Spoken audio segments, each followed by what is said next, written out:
Hey everybody, and welcome to Storm Raids, and today I have my week in review.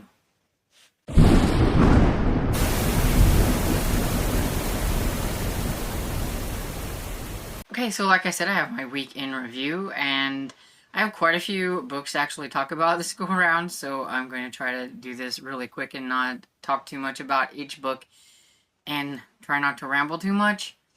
This is for the last week in November, so from the 23rd through the 29th, and I've got 7 books, I think that's what it says there. And so yeah, a lot of these were ones that I've been working on all month long, or I was trying to read some really short middle grades so that I didn't have any rollover to the next month and things like that. And yeah, there's a lot. So anyway, so one of those is The Case of the Counterfeit Eye by Earl Stanley Gardner. I've been working on this all month, and I finally finished it like at the very beginning of last week. So yeah, it was a lot of fun. I enjoyed it. Perry Mason is just really fun. The stories that Earl Stanley Gardner can like spin in these, they're just crazy. So I love them. And then I have Malicious Intent by Lynn H. Blackburn, and this was the second book in, I think it's called the Protect and Defend, or Defend and Protect, something like that. Anyway, there's 3 books in that series, so I've gotten to the second book, so I'm almost got this one conquered. And so yeah, it's a Christian fiction, and this was about a lady who, she's makes prosthetics, and the Secret Service person that is trying to protect her because somebody's out to either steal her ideas or take her life or whatever. So, and then we have The House with No Keys by Lindsay Curry. This is the second book in the Delta Game series. It's not as good as the first one. I felt like it was kind of just a rehash of the first one. Really, I don't know what you can do with locked room type or escape room stories. They're always going to kind of feel the same. And so that was kind of what this was. It just felt like it was more of the first one. I definitely prefer her horror over her mysteries, but it was still a decent read. And we have Miss Pennypickle's Puzzle Quest by Chris Gravenstein, and this was a fun road trip book with brothers, and how they needed to take this trip to try to figure out that they really do like each other. One was just graduating high school, and his brother is a middle schooler, so there was kind of a little bit of an age gap, and so this was kind of like a road trip to kind of bond them. I kind of had it figured out pretty much like halfway through, like exactly what was going on and everything, but it was really fun. And then I'll Live You to Death by Lynn Cahoon. This is Tourist Trap number 16. I am trying to catch up on some of my favorite series, especially Cozy Mystery series. I feel like sticking to favorites is really good right now because I've been kind of hit or miss with Cozy Mysteries lately. And so this was really fun. I love Jill and Greg, I think it is, and the Coffee Books and More, and the South Cove community and everything, so it was a lot of fun. And then Spy School Blackout by Stuart Gibbs. I had been waiting on this one, and it finally came in on Libby, so I jumped on that one because that's my probably second favorite Stuart Gibbs series. And if you like middle grade and you like spy adventures, then you might like this because it's a lot of fun. Shows a lot of character growth from the first one to this one, which is number 13 in the Spy School series. And I love Ben and all the things that he has gone through and the friends that he has made and everything. It's a lot of fun. And then the last one is The House Next Door by Ellen O. This is the recent one from Ellen O. That's her horror book. And this was about a creepy house next door and the family that moves in there, and the other boy, Rory, who lives next door, he knew it was a bad house because he had a friend who was living there previously and they had to leave, and he witnessed some things in there, so he knows it's scary and that there's something evil in there.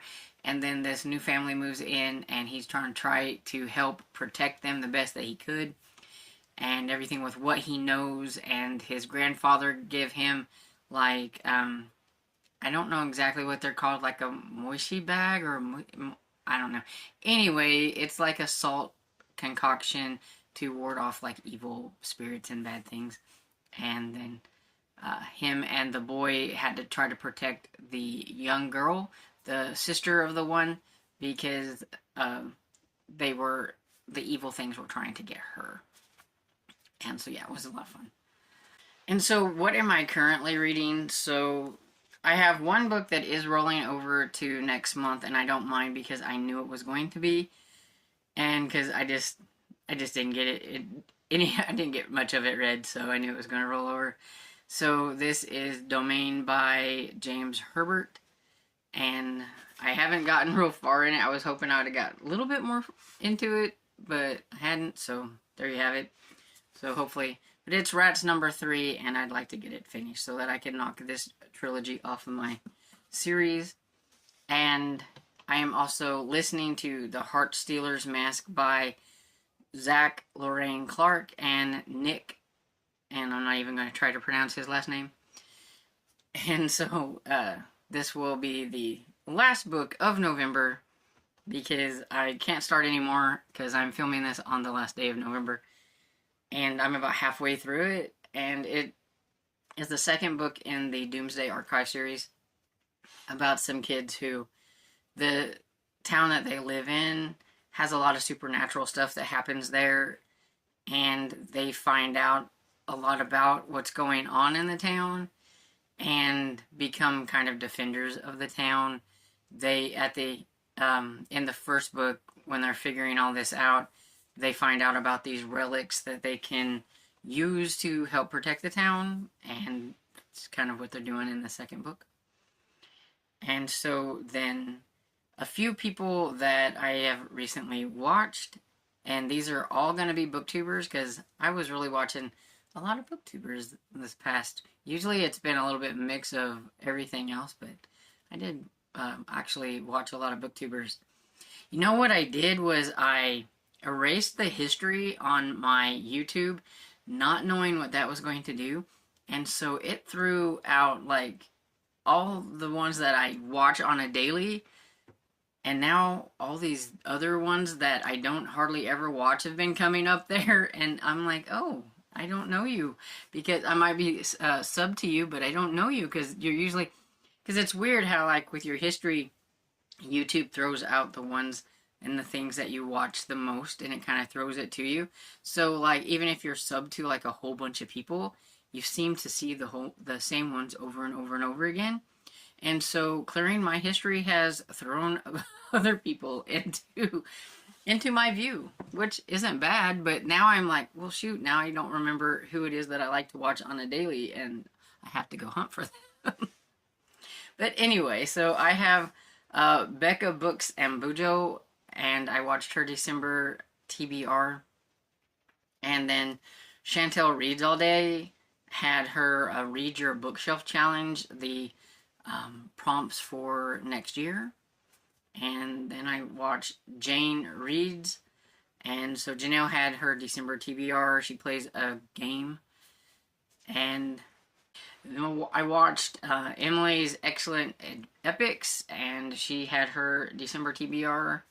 And Chloe from Always Booked, I watched her December TBR and some other of her videos and things like that. And so, yeah, those are just some that I was going to highlight out of the many that I watched last week. And now we'll move to what movies or TV shows have I watched.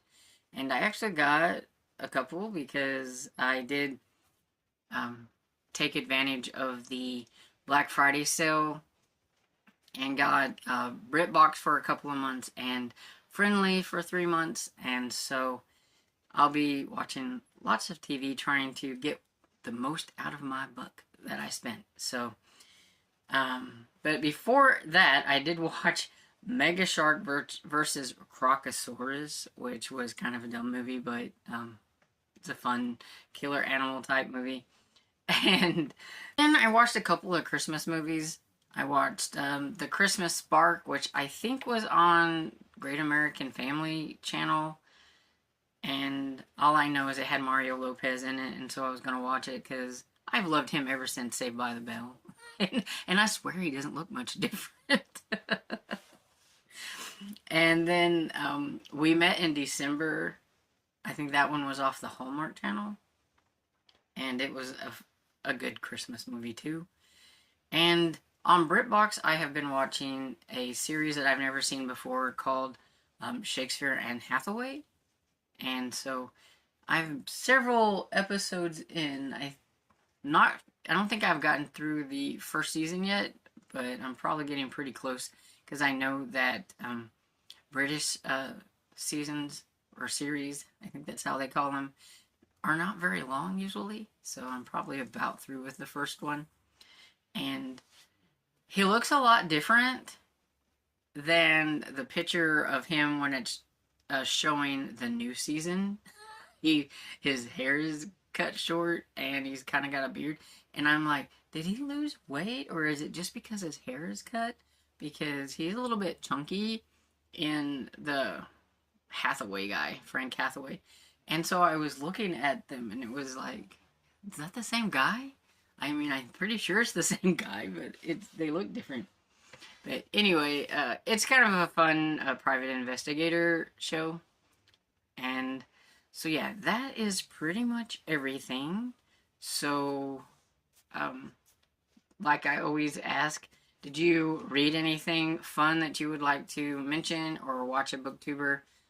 Or did you watch a movie or a TV show? I mean, I know a lot of people are watching probably some Christmas movies and things like that. So if you have a favorite one that you've watched, feel free to let me know about it in the comments. And I hope you enjoyed this video. And if you did, please give it a thumbs up and subscribe. And I will see you all in the next video. Bye.